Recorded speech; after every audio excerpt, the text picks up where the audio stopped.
जयकारा वीर बजरंगे। मंच पर उपस्थित भारतीय जनता पार्टी के प्रदेश के भारतीय जनता पार्टी के जिला के अध्यक्ष श्री उदय गिरी गोस्वामी जी, जिला प्रभारी और विधान परिषद सदस्य श्री सत्यपाल सिंह सैनी जी, जिला प्रभारी सत्यपाल पाल जी, लोकप्रिय विधायक हसनपुर श्री महेंद्र सिंह खड़गवंशी जी, लोकप्रिय विधायक धनौरा श्री राजीव तरारा जी, हमारे एमएलसी श्री हरि सिंह ढिल्लों जी, क्षेत्रीय उपाध्यक्ष राजेश सिंघल जी, लोकसभा के संयोजक ब्रजेश चौधरी जी, लोकसभा के प्रभारी राजीव सिसोदिया जी, जिला पंचायत अध्यक्ष ललित तंवर जी, जिला अध्यक्ष लोकदल श्री मनवीर चिकारा जी, पूर्व विधायक श्री तोताराम जी, पूर्व विधायक श्रीमती संगीता चौहान जी, अध्यक्ष नगर पालिका हसनपुर राजपाल सैनी जी और यहां पर आपके भारतीय जनता पार्टी, राष्ट्रीय लोक दल और एनडीए के हमारे संयुक्त प्रत्याशी जिन्होंने समाज सेवा के कीर्तिमान स्थापित किए हैं, ऐसे चौधरी कंवर सिंह कंवर जी, भारतीय जनता पार्टी के हमारे सभी पदाधिकारी और उपस्थित बहनों और भाइयों, आप सबको मैं आज हनुमत जयंती की हृदय से बधाई देता हूं। रिद्धि सिद्धि देने वाले बजरंगबली आप सबकी सुरक्षा भी करे, आपके जीवन को सुख और समृद्धि की ओर अग्रसर कर सकें, इसकी मैं आप सबको अपनी शुभकामनाएं देता हूं। बहनों और भाइयों, पहले चरण का चुनाव संपन्न हो चुका है। देश के अंदर 102 लोकसभा सीटों पर चुनाव संपन्न हुए हैं और उत्तर प्रदेश के भी 8 लोकसभा सीटों पर चुनाव अब तक संपन्न हो चुके हैं। दूसरे चरण के मतदान की तैयारी चल रही है और 26 अप्रैल को दूसरे चरण में मतदान होना है। बहनों और भाइयों, पहले चरण के मतदान के बाद देश के अंदर जो रुझान देखने को मिला है, जनता जनार्दन का आशीर्वाद भारतीय जनता पार्टी और सहयोगी दलों को प्रचंड बहुमत के साथ प्राप्त होने जा रहा है और इसीलिए मैं आपका आह्वान करने जा रहा हूं कि देश की जो आवाज है, वह आवाज है फिर एक बार, फिर एक बार, फिर एक बार मोदी सरकार का। क्योंकि प्रधानमंत्री मोदी जी ने देश के अंदर 10 वर्ष में देश की तस्वीर और तकदीर को बदलने का काम किया है। देश के अंदर सुरक्षा का बेहतर माहौल दिया है, देश के अंदर विकास के बड़े बड़े कार्य किए हैं, गरीब कल्याणकारी योजनाओं की एक लंबी श्रृंखला दी है। बहनों और भाइयों, याद करिए 2014 के पहले देश के अंदर आतंकी वारदात होती थी, बम विस्फोट होते थे और सुरक्षा का वातावरण था, लोग भयभीत रहते थे। 2014 के बाद आतंकवाद को नियंत्रित किया गया और 2019 आते आते मोदी जी ने ऐसा कार्य किया कि आतंकवाद की जो जड़ थी, कश्मीर की धारा 370 उसी को समाप्त करके उखाड़ फेंक दिया गया और आज भारत में आतंकवाद का नेस्तनाबूद कर दिया गया। बहन और भाइयों, अब तो कहीं पे जोर से पटाखे का धमाका होता है तो पाकिस्तान सफाई देता है कि नहीं नहीं हमारा हाथ नहीं है, क्योंकि पाकिस्तान को डर है अगर गलती से भी भारत के अंदर आतंकी घटना को अंजाम दिया और किसी निर्दोष नागरिक की जान गई तो लेने के देने पड़ जाएंगे। बहन और भाइयों, बिनु भय होई न प्रीति, यही है आज देश का दुश्मन भी भारत की ताकत का एहसास कर रहा है। ये किसके कारण? ये किसके कारण? मोदी जी के कारण, कांग्रेस के कारण नहीं। कांग्रेस के समय में तो आतंकी वारदात होती थी, एक कानों में तेल डाल करके चुपचाप सो जाते थे, आंखों में चश्मा लगा करके ये लोग चुपचाप अनदेखी कर देते थे, कहते थे हम देख रहे हैं, देख रहे हैं, देखेंगे। अनदेखी करते हुए भी कहते थे कि हम देख रहे हैं, देखेंगे, और आतंकी अपनी वारदात को आगे बढ़ाता था। और समाजवादी पार्टी तो उससे भी 2 कदम आगे बढ़ गई। इतनी बेशर्मी की इन्होंने, इतनी बेशर्मी की कि जिन लोगों ने अयोध्या में राम जन्मभूमि पर हमला किया था, जिन लोगों ने काशी में संकट मोचन मंदिर पर हमला किया था, उन आतंकवादियों के मुकदमों को समाजवादी पार्टी ने वापस लेने का दुस्साहस किया था। तो हम धन्यवाद देना चाहेंगे न्यायपालिका को कि इन्होंने समाजवादी पार्टी की इस मंशा को पूरा नहीं होने दिया। और उस समय कोर्ट ने तीखी टिप्पणी की थी समाजवादी पार्टी पर, समाजवादी पार्टी की सरकार पर, कहा था आज आतंकवादियों के मुकदमे वापस ले रहे हो और कल बड़ी बेशर्मी के साथ इन्हें पद्म पुरस्कार से नवाज करके देश की जनता की सुरक्षा के साथ खिलवाड़ करोगे, ये नहीं होने देगी न्यायपालिका। बहनों और भाइयों, ये लोग देश की सुरक्षा की क्या बात करेंगे? कौन सी सुरक्षा की लोग बात करना चाहते हैं? और यही बात विकास की मैं करना चाहता हूं। बहनों और भाइयों, हाईवे कैसे बनने चाहिए, अमरोहा से ज्यादा कौन जान सकता है? अमरोहा से दिल्ली की दूरी है मात्र 165 किलोमीटर और 14 के पहले 165 किलोमीटर की दूरी को तय करने में लगते थे 5 घंटे। मोदी जी के नेतृत्व में जब सरकार आई, आज यही दूरी मात्र 2 घंटे में तय होती है, मात्र 2 घंटे में। कांग्रेस आपके समय की कीमत को नहीं समझती थी, कांग्रेस आपकी सुविधा को नहीं समझती थी। कांग्रेस न रेलवे का विकास कर पाई, न हाईवे का विकास कर पाई, और आज तो हम अमरोहा जनपद को गंगा एक्सप्रेसवे के साथ जोड़ रहे हैं। अब दिल्ली जाना होगा तो 1.5 घंटे में, और लखनऊ जाना होगा तो 4 घंटे में, प्रयागराज जाना होगा तो 6 घंटे में आप प्रयागराज की दूरी भी पूरा कर सकते हैं। बहनों और भाइयों, गंगा एक्सप्रेसवे की एक सौगात भी इस जनपद को प्राप्त हो रही है। रेलवे हो या हाईवे, एक्सप्रेसवे हो या फिर हर घर नल की योजना, 1 डिस्ट्रिक्ट 1 मेडिकल कॉलेज की बात हो, या देश के अंदर वर्ल्ड क्लास जो सुविधाएं हैं, इन सभी को आगे बढ़ाने के लिए किस हद तक कार्य हुए हैं, आज ये अभिनंदनीय है। देख सकते हैं विकास आज बोल रहा है, ये सभी मोदी जी के कारण। और गरीब कल्याणकारी योजनाओं की बात तो क्या करना।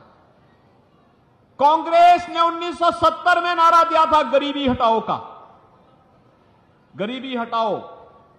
बहनों और भाइयों, गरीबी तो नहीं हटी, हां एक परिवार को देश के संसाधनों को लूटने की पूरी छूट मिल गई थी, पूरी छूट मिल गई थी। चाहे वह परिवार दिल्ली में रहा हो, चाहे वह परिवार सफाई का रहा हो, ये लूटते थे, अराजकता फैलाते थे। और डॉक्टर मनमोहन सिंह जी ने तो जब प्रधानमंत्री थे उस समय उन्होंने क्या कहा था? उन्होंने कहा था कि देश के संसाधनों पर पहला अधिकार मुसलमानों का है, तो हमारा दलित कहां जाएगा, पिछड़ा कहां जाएगा, एक खड़गवंशी कहां जाएगा, पाल कहां जाएगा, सैनिक कहां जाएगा, गरीब कहां जाएगा, किसान कहां जाएगा, माताएं और बहनें कहां जाएंगी, नौजवान कहां जाएंगे? देश के अंदर कांग्रेस जाति के नाम पर, क्षेत्र के नाम पर, भाषा के नाम पर बांटती रही। गरीब भूखों मरता रहा, किसान आत्महत्या करता रहा, नौजवान पलायन करता रहा। और एक कांग्रेसी और उनके सहयोगी दलों को आज जो इंडी गठबंधन के रूप में आपके पास आए हैं, बहनों और भाइयों, ये देश के साथ गद्दारी किए हैं और फिर गद्दारी करने के लिए अपने झूठे घोषणा पत्र के साथ आपके पास आए हैं। आज कांग्रेस का जो घोषणा पत्र है उसको आप देखेंगे, क्या कहते हैं? कहते हैं देश हमारी अगर सरकार बनी तो हम शरिया कानून लागू कर देंगे। आप बताओ, ये देश बाबा साहब भीमराव अंबेडकर के द्वारा बनाए गए संविधान से चलेगा या किसी शरीयत से चलेगा? भारत संविधान से चलेगा। बाबा साहब भीमराव अंबेडकर के द्वारा बनाए गए संविधान से भारत चलेगा, न कि किसी शरीय कानून से। कांग्रेस के लोग अपने घोषणा पत्र में इस बात की चर्चा करते हैं कि हम व्यक्तिगत कानून को लागू करेंगे, यानी शरिया कानून लागू करेंगे, क्योंकि मोदी जी ने 3 तलाक की प्रथा को रोक दिया, पूरी तरह रोक लगा दी, उस पर लगाम लगा दी। और उसको कहते हैं कि हम फिर से व्यक्तिगत कानून पुनर्बहाल करेंगे। ये लोग शरिया कानून लागू करेंगे और कहते हैं कि हम लोग जनता की प्रॉपर्टी को हत्या करके, ले करके, उसके माध्यम से फिर उसका बंदर बांट करेंगे। बहनों और भाइयों, क्या आप कांग्रेस और समाजवादी पार्टी को अपनी संपत्ति पर डकैती डालने की छूट देना चाहते हैं क्या? अरे आपके बाप दादों ने कमा करके संपत्ति रखी है।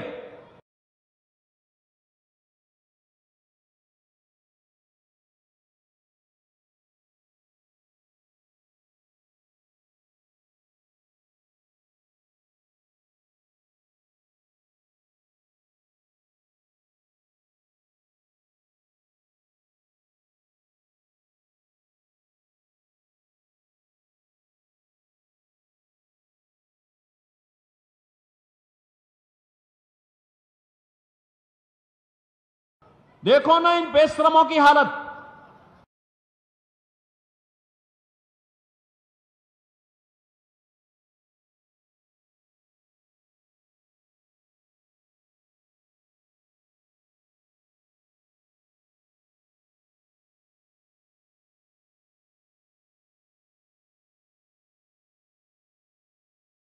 एक तरफ आपकी संपत्ति पर इनकी कुदृष्टि है,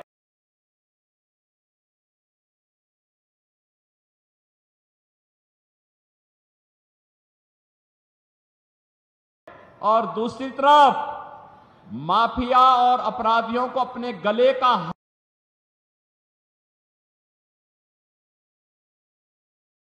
हार बना करके कैसे उनके नाम पर फतिया पड़ रहे हैं, आपने देखा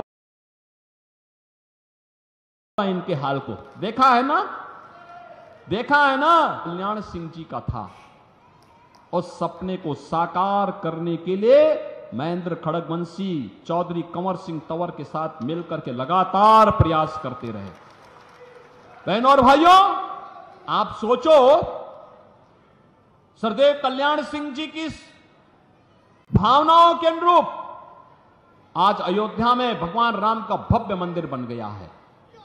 बन गया ना, अयोध्या में राम मंदिर का निर्माण हो गया ना। अब कोई संदेह है क्या?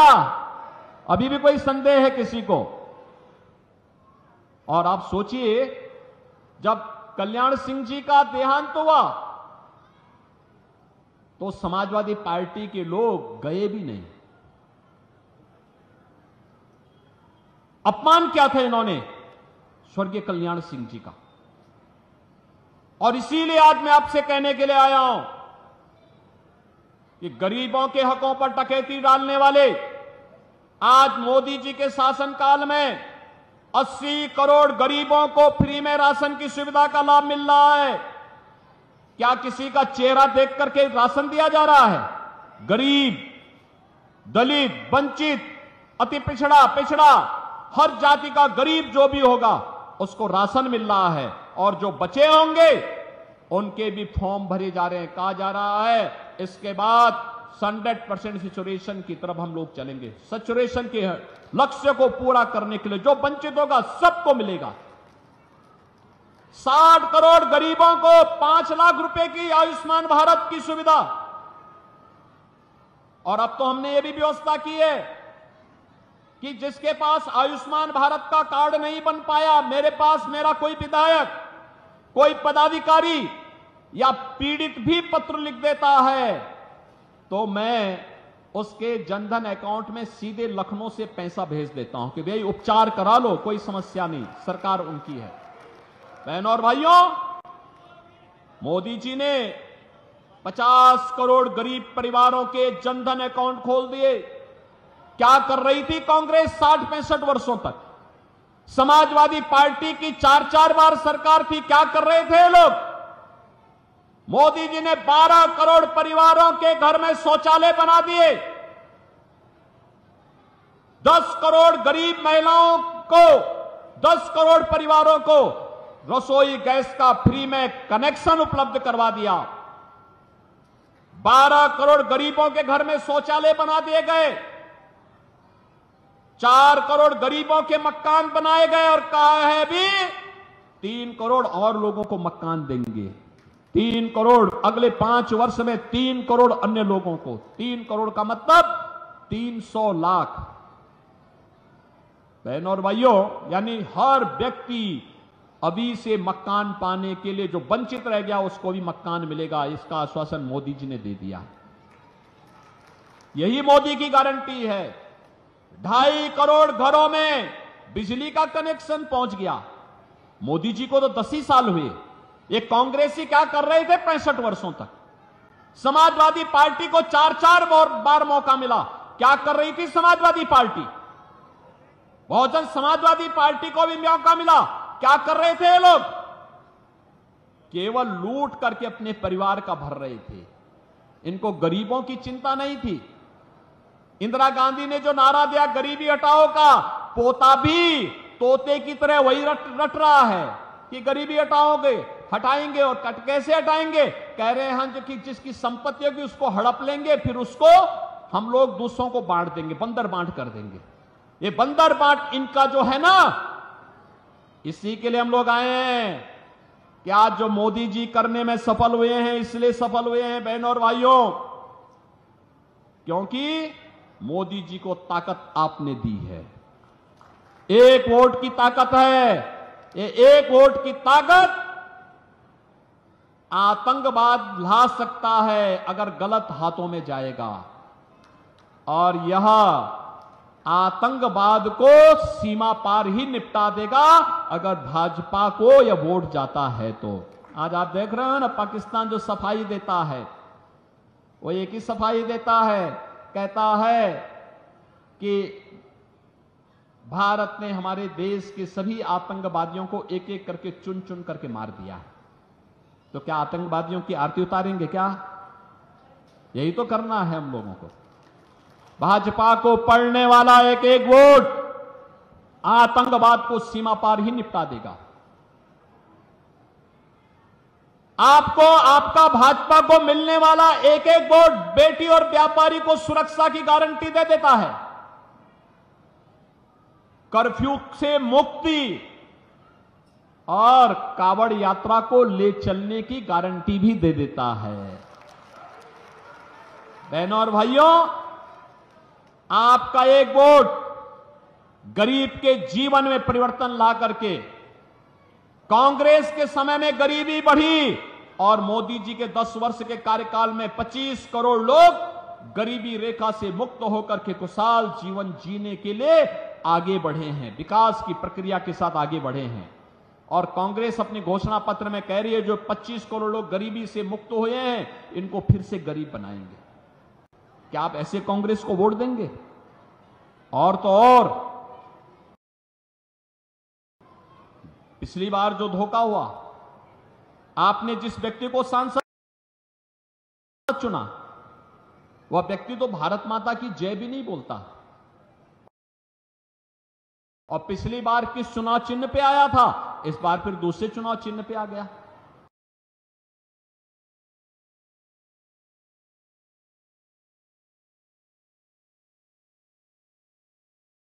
ये हमेशा पहले उसने हाथी का सहारा लिया,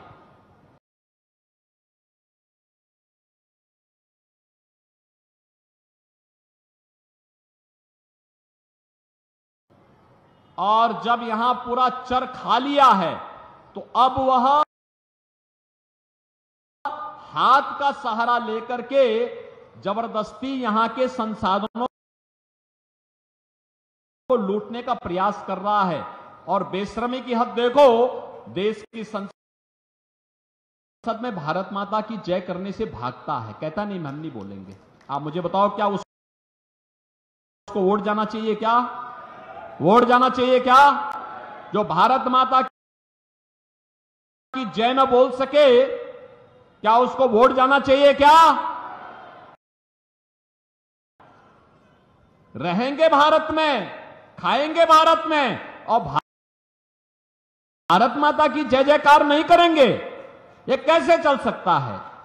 क्या आप स्वीकार करेंगे? ये भारत के लोकतंत्र को कमजोर करने की साजिश का हिस्सा है, आपके संसाधनों पर डकैती डालने का हिस्सा है, आपकी सुरक्षा में सेंध लगाने की साजिश का हिस्सा है। और इसीलिए हम लोग आए हैं कि बहनों और भाइयों, जो लोग देश के साथ गद्दारी कर रहे हैं, गरीबों के हकों पर डकैती डालने का काम किए हैं, जिन लोगों ने आपकी सुरक्षा में सेंध लगाया है, बेटी और व्यापारी को सुरक्षा दी है, उन सबको चुनाव में खारिज करिए, एकदम एक सिरे से खारिज करिए। क्योंकि सुरक्षा में सेंध लगाने वाले ये आपके लिए खतरनाक हैं, क्योंकि जीवन तो आपका है। भारत माता को जयकार नहीं कर सकते तो देश तो आपका है और वोट भी आपका है। इसलिए बहनों और भाइयों, अपने सुरक्षित जीवन के लिए,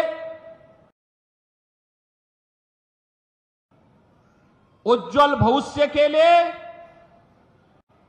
भारत माता को दुनिया की सबसे बड़ी ताकत बनाने के लिए फिर से मोदी जी देश के प्रधानमंत्री बनने आवश्यक हैं।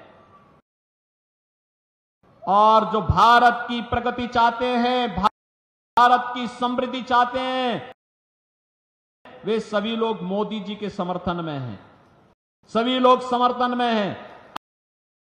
आप भी यहां से चौधरी कंवर सिंह तंवर को पढ़ने वाला एक एक वोट बहनों और भाइयों, या एक एक वोट मोदी जी को पड़ेगा और विकसित भारत के लिए पड़ेगा।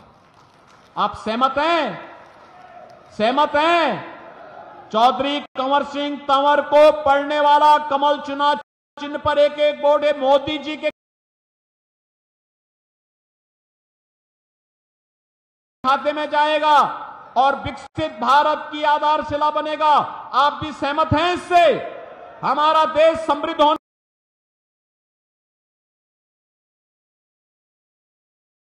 चाहिए, हमारा देश मजबूत होना चाहिए, हमारा देश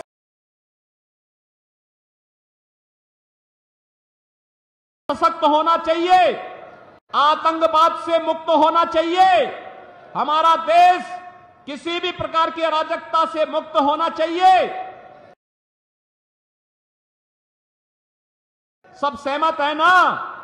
तो 26 अप्रैल को पहला काम मतदान, पहला काम, और आपको 2 दिन का समय और प्रचार के लिए मिल रहा है। इस दौरान घर घर जाकर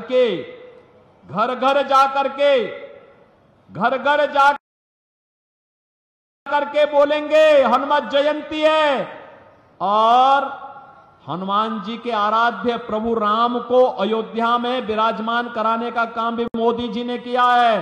तो बोलेंगे जो राम को लाए हैं, क्या बोलेंगे?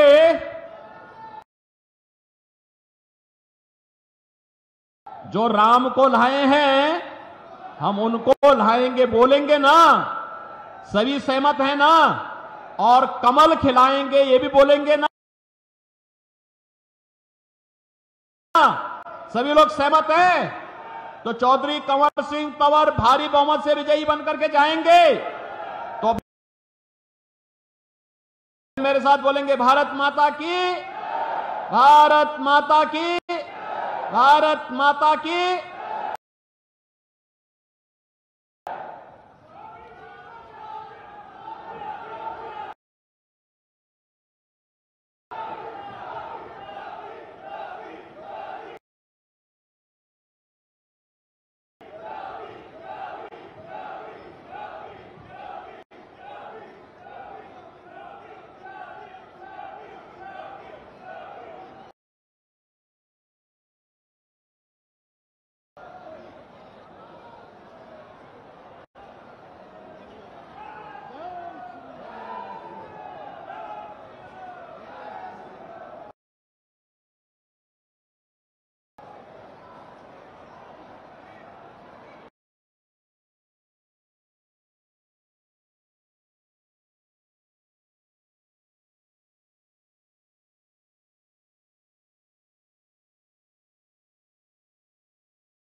कैसा हो कि अगर आपसे कहा जाए कि सिर्फ 4 घंटे की लर्निंग के अंदर आप अपने करियर को खुद डिसाइड करने लग जाएंगे कि आपके लिए जॉब बनी है, बिजनेस। और सिर्फ यही नहीं, इसके अलावा अपनी डेट ऑफ बर्थ में जितने भी सीक्रेट्स छुपे हुए हैं उसे खुद रिवील करना आप सीखेंगे, साथ ही साथ रेमेडीज भी।